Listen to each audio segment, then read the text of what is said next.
bonjour. Un peu de lecture tranquillement. Très bonne journée. Merci. Moi, je ne crois pas à la puissance de la tragédie, même si le Seigneur revient bientôt, mais je ne me soucie pas du passé. Bon, alors vous, c'est pas un hasard que je vous rencontre. Ça va bien finir. Vous regardez à la fin. Alors, vous croyez en Dieu? Oui, c'est ça. Vous êtes de quelle confession? Chrétienne? Je crois en Jésus-Christ, oui. Très bien. Alors moi aussi. Alors, Oui. moi, je vais dans la rue pour dire aux gens qu'un jour ou l'autre, on allait mourir. Ah oui, on va tous mourir. Ça, c'est certain. Et on le sait depuis qu'on est né. Oui. Mais la grande question à se poser, c'est comment est-ce que je sais, si je fais du bien ou si je fais du mal? Parce qu'un jour ou l'autre, nous serons jugés par rapport au bien ou au mal que nous aurons commis Non, sur c'est terre. faux. C'est-à-dire, C'est par grâce qu'on est sauvé, par le nom Bien de sûr. la foi. C'est pas par les œuvres afin que personne ne se glorifie. exactement. Alors moi, regardez ce que je crois, moi. On va discuter longtemps. Ah ben, vous allez voir, moi, ce que je crois, et je vous... C'est qui? C'est quoi? Alors, C'est- vous allez voir par rapport à ce traité-là, ce que je vous ai remis. C'est exactement ce que je discute. Non, je ne veux pas. Ah ben, vous savez, le canot de sauvetage sur ce traité, c'est Jésus-Christ. Oui, c'est ça. C'est pour ça que j'ai donné. C'est un traité biblique, en fait. Oui. Si je mettais une croix avec Jésus, personne ne le prendrait. Oh, il y en a qui ont un crucifix chez eux. Hein. Ouais. Alors, regardez-moi ce que je crois, moi. Écoutez bien. Moi, je pense que nous serons jugés par rapport au bien ou au mal que nous aurons commis sur terre. Mais comment on le sait? Jésus-Christ a pris le jugement sur lui. Oui, eh ben, j'en viens justement. Et celui qui croit en lui n'est point jugé. Eh ben, justement, regardez. Il y a une loi que Dieu nous a donnée, qui est gravée dans notre cœur, et elle définit si nous sommes quelqu'un de bien ou pas, qui est les 10 commandements. Tu ne mentiras pas, tu ne voleras pas. Jésus n'a pas annulé la loi parce qu'il a mis une barre, il a parlé de la convoitise. Oui, c'est ça. Mais si vous avez été meurtrier, Oui, vous pouvez être sauvé même si vous avez tué quelqu'un et que vous demandez pas. j'y arrive. Mais justement, vous allez voir. Oui. Moi, face à cette loi-là, je mérite l'enfer parce que je l'ai cassé, la loi. Ça, c'est la mauvaise nouvelle. Mais Dieu est un créateur et il nous aime. Oui. Et il est riche en miséricorde et en bonté. Oui. Donc, ce que j'ai compris, c'est qu'il a pris lui-même une forme humaine. Il s'est enveloppé d'un corps qui est Jésus. Il est venu comme nous, Eh oui. avec la même chair. Et il a dit, quiconque, c'est-à-dire vous ou moi, Ouais. ou n'importe qui dans ce jardin, croit que Jésus est le Fils de Dieu, qu'il est ressuscité du royaume des morts le 3e jour, et il aura la vie éternelle à mes côtés. Mais le problème de croire, ça ne suffit pas parce que Il faut se sanctifier. l'apôtre Jacques, il est écrit dans la Bible, tu fais bien de croire en Dieu parce que les démons, ils y croient et ils craignent. Ils sont quand même beaucoup plus humbles que nous sur ce côté-là. C'est ça. Alors, moi là, c'est ça que j'ai compris. La clé, c'est la repentance. Ça veut La dire... nouvelle naissance aussi. Ça veut dire que dès aujourd'hui, pas pour devenir non plus fanatique religieux, Ouais, bien sûr. c'est changer de direction et on se tourne vers Jésus. Oui, c'est Je prends le mensonge, c'est plus simple. ça. Ouais. Vous ou moi, on va dire sur le banc, si on ment, bah, personne ne le sait, on s'en sort. Hein. Mais je ne peux plus faire ça, moi, il m'accorde le paradis gratuitement. Ouais, la conscience. Je n'ai rien, exactement, je n'ai absolument rien à payer. Il m'accorde le paradis gratuitement. Oui. Et Jésus parle d'une foi, d'un petit grain de moutarde, ce qui représente beaucoup de choses. Oui. Et moi, je suis un simple chrétien, ni catholique, ni évangélique, ni rien de tout ça. Un chrétien de la Bible, qui met sa Bible en pratique. Et ça transforme la vie parce qu'on a une direction qui est nette. Oui. On sait où on va. Vous êtes dans quelle assemblée? Moi, celle de la fraternité. L'église, ça me dit quelque chose, ça. C'est vers Nice-Nord. Ouais. Le pasteur, c'est, comment il s'appelle? Jean-Claude Zévano. Vous connaissez? Ben, moi, j'ai été baptisé dans l'église Mission Chrétienne par le pasteur Jean Zola. Oui, avec Fabien. Avant, à l'époque, c'était Fabien. Voilà. Mais vous n'êtes plus dans ces... Vous êtes autonome, vous êtes individuel. Ben, en fait, j'ai quitté le mouvement église, parce que Ouais. le Seigneur m'a placé dans la rue, Ouais. et j'évangélise à plein temps dans les rues de Et Nice. c'est vous qui avez écrit Ben, c'est justement. le traité. Ce traité, en fait, je vais vous le dire. En 1898, 14 années avant le premier voyage du Titanic, c'est un peu d'histoire, mais après c'est l'évangile. Morgan Richardson publia son livre Futulé ou le naufrage du Titan. Ce livre retrace l'histoire d'un immense navire insubmersible. Comme le Titanic, il fut son premier voyage entre la Grande-Bretagne et New York au mois d'avril avec 2000 personnes à son bord. Alors qu'il était tenté de traverser l'Atlantique, en un temps record, lui aussi percuta un iceberg et coula. Bon, ça on le sait. Non seulement les deux navires portaient un nom similaire, mais la grande majorité des passagers périr aussi à cause d'un manque de canaux et de sauvetage. Et là, j'arrive. Alors, l'iceberg qui conduira le monde dans une tombe glacée, c'est la loi morale, les 10 commandements. Voici les preuves que nous coulons. Jésus a dit que si nous regardons une femme pour la convoiter, nous avons déjà commis un adultère dans notre cœur. Ça c'est dit pour les disciples, mais pour le monde, c'est autre chose. Quand Jésus s'adresse mais ces paraboles, il y en a qui concernent ceux qui le suivent. Vous voyez, là, au niveau de la convoitise, c'est pour ceux qui sont déjà nés de nouveau. Regardez ensuite. Aucun de ceux qui ont des relations sexuelles avant le mariage, aucun menteur, aucun voleur n'entrera au paradis. La Bible nous dit que si nous haïssons quelqu'un, nous sommes coupables de meurtre. Nous n'avons pas placé Dieu en premier dans nos vies. Nous nous sommes fabriqués des dieux qui nous conviennent. Nous avons tous brisé les 10 commandements. Ça, c'est vrai. Si nous restons sur le navire, le jour du jugement, quand tous nos péchés apparaîtront comme preuve de notre culpabilité, nous serons condamnés à être jetés en enfer. Cependant, Dieu est clément. Il ne veut pas nous envoyer en enfer, il a fait en sorte que nous puissions être sauvés. Jésus, le Christ, celui que la Bible appelle le capitaine de notre salut, le rocher des âges, a donné sa vie pour que nous ayons une place dans le canot de sauvetage. Il a pris notre châtiment en souffrant sur la croix. Nous avons brisé la loi de Dieu, mais Jésus a payé l'amende. Et puis il s'éleva d'entre les morts, il a vaincu la mort. Au moment où nous nous repentons de nos péchés, et plaçons notre foi en Jésus seul pour notre salut éternel, Dieu nous pardonne et nous accorde le don de la vie éternelle. N'hésitez pas, faites bien attention qu'il ne soit pas trop tard. Il nous a été rapporté que des canots de sauvetage ont quitté le navire à moitié vide. Et ceci tout simplement parce que beaucoup à bord ont refusé de croire que l'insubmersible pouvait couler. Ils ont péri parce qu'ils ont été induits en erreur. Croyez la bonne nouvelle, quittez le navire. Repentez-vous, détournez-vous du péché et croyez en Jésus le Christ. Faites-le dès aujourd'hui, lisez la Bible et mettez-la en pratique. Dieu ne vous abandonnera jamais. Oui. Alors moi je vous le laisse, si vous connaissez quelqu'un qui n'est pas croyant, qui n'est pas sauvé, eh bien n'hésitez pas. Comment vous appelez? Philippe. Philippe? Oui. Ils vous connaissent Jean-Claude et Jean-Zola? Oui, moi c'est le ministère d'évangélisation de rue Nice pour Jésus, ça s'appelle. Ah, il me semble que j'en ai entendu parler. Et voilà. Bonne continuation. Ben, vous voyez, moi avant, bon Fabien n'est plus de ce monde, il est décédé, mais il est avec le Seigneur maintenant. Lorsqu'au moins il m'avait évangélisé, j'étais complètement dans le monde, j'étais un ancien dealer et tout ça. Et il m'a dit que si tu ne te tournes pas vers le Seigneur, tu n'es pas sauvé. Tu vas tomber. Et je suis tombé bien bas parce que je suis allé en prison. Ma femme priait beaucoup pour moi, mais je lui disais laisse-moi tranquille, toi et ton Jésus. Yamis Gauthier, je connais, oui, c'est un ancien braqueur. Oui. Et donc, lorsque je suis rentré en prison, pour un énorme trafic international, une aumônière de prison est venue me voir et m'a remis une Bible. Mais pas une Bible Gédéon, pas les petites, une grosse Bible avec l'Ancien et le Nouveau Testament. Et elle m'avait dit à l'époque, lorsque tu sortiras de prison, tu viendras témoigner de ce que le Seigneur a fait pour toi. Moi, avant, avec mes pensées du monde, je me suis dit, mais qu'est-ce qu'elle me dit? C'est bon. Elle m'avait conseillé de lire le Nouveau Testament. Je l'ai lu, j'avais rien compris. Donc j'ai eu le temps en prison, j'ai commencé de la première page de la Genèse, et là j'ai atterri dans le prophète Ésaïe. Ah, Ésaïe, c'est l'évangile de l'Ancien Testament. Et là, mon cœur, comme on dit, pourri de pierre, s'est transformé en corps de chair et d'amour. Je me suis repenti, je me suis mis à pleurer. J'ai demandé pardon au Seigneur.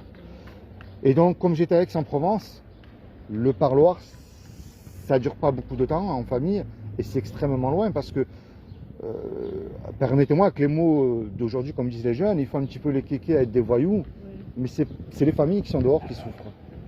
Et oui, donc là, quand je voyais que ma femme, elle venait une fois par mois, parce que ça coûtait extrêmement cher aussi, elle avait des frais extérieurs à la maison, les enfants, ça coûte de l'argent aussi, hein.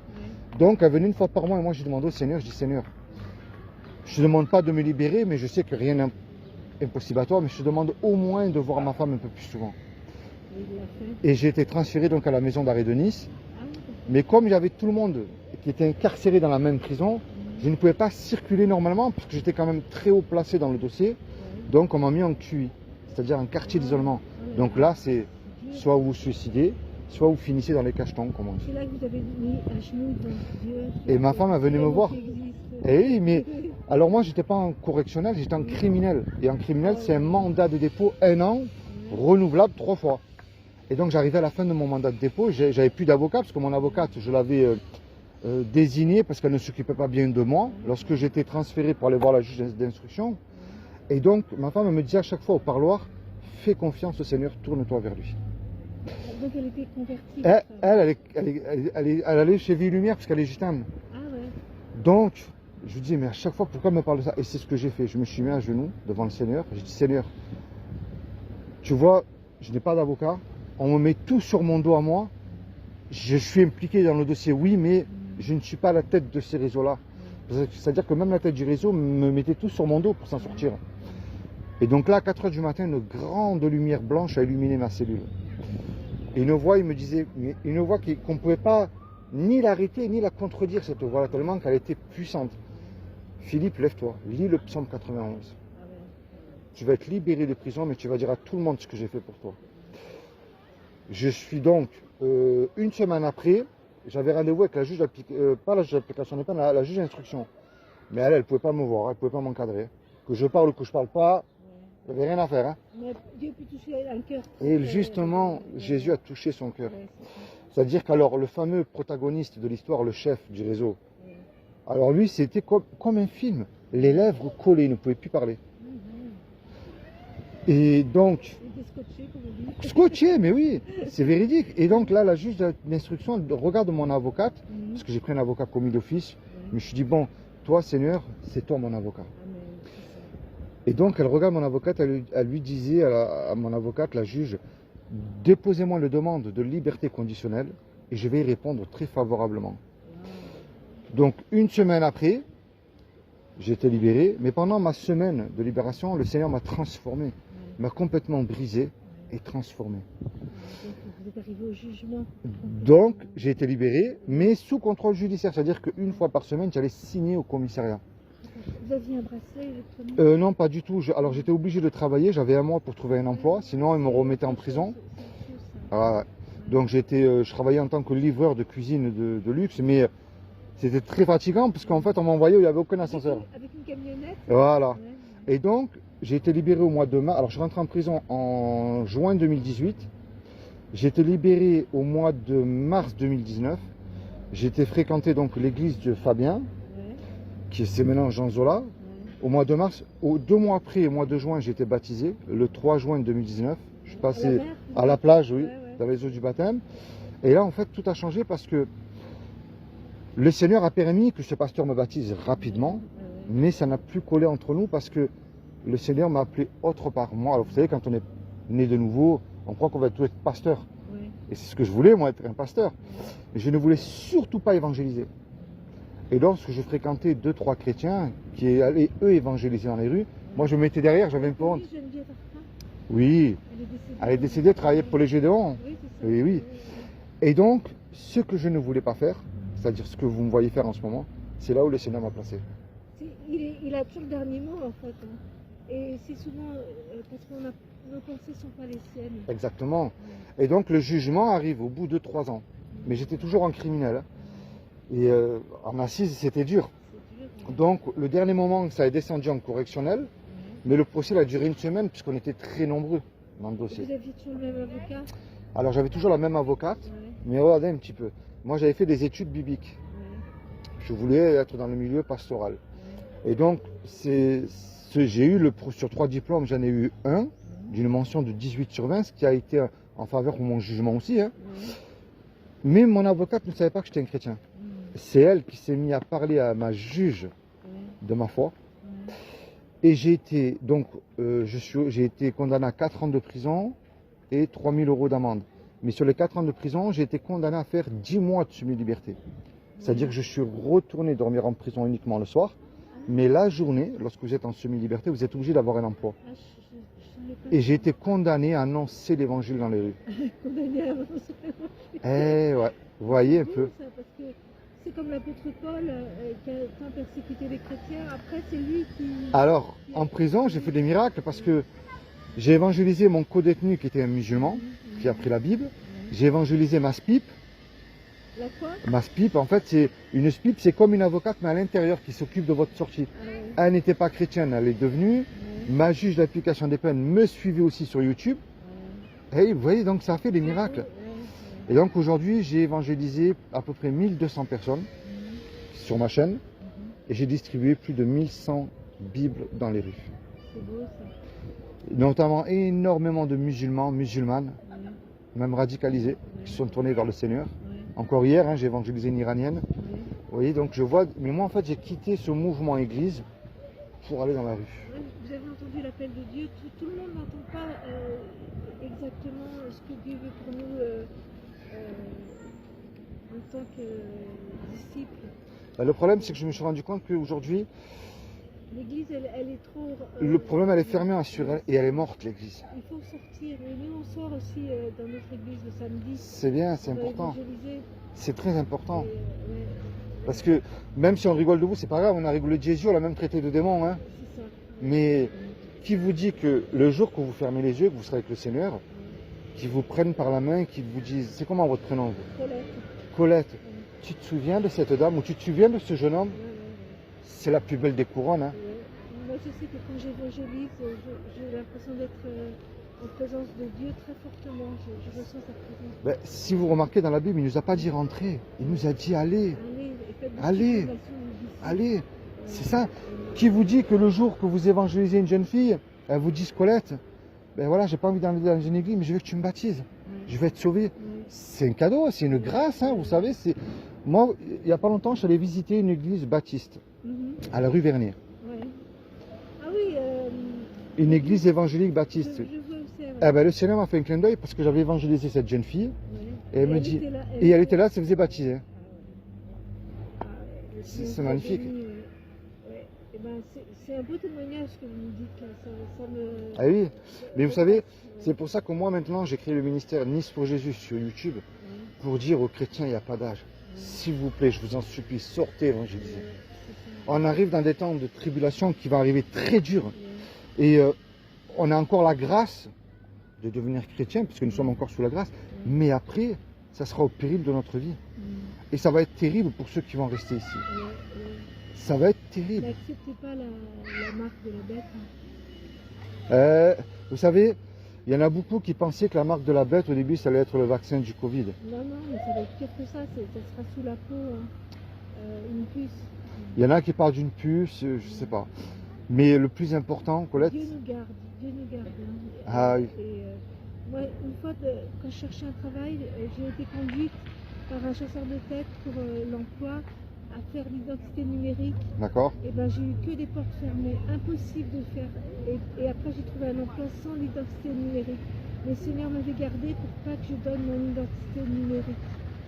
Vous voyez, hein? C'est bien, c'est bien. Et je croyais que c'était la seule solution pour trouver l'emploi. Et finalement, tout était, ça buguait partout. C'est bien. Et j'ai compris que le Seigneur me gardait de faire ce C'est bien, c'est bien. Il n'y a rien de plus important que l'évangélisation, Colette. Ouais, je sais. C'est très important. Ouais. Et ben, je vous souhaite bon courage. Ben, moi aussi, soyez vraiment bénis. Oui, vous aussi. Et puis j'espère que, Oui, pensez à ce que je vous ai dit, sortez évangéliser. Même si vous le faites déjà, ouais, rien qu'avec ce petit traité. ouais, Vous savez, c'est un ancien prédicateur, il s'appelait Charles Spurgeon. ouais, Et il disait, ne négligez jamais la puissance d'un traité évangélique. je sais. Moi, je le donne à mon travail et j'envoie des messages avec des vidéos aussi. Ouais. C'est bien. Ben, continuez. Ben, que le Seigneur vous bénisse, Colette. Merci. Passez un bonjour. Vous dites Nice pour Jésus au pasteur Zevano. Ouais, d'accord. Vous lui passez le bonjour. Ouais, d'accord, j'ai vu. Voilà. Ben, passez une bonne journée. Au revoir, soyez bénis.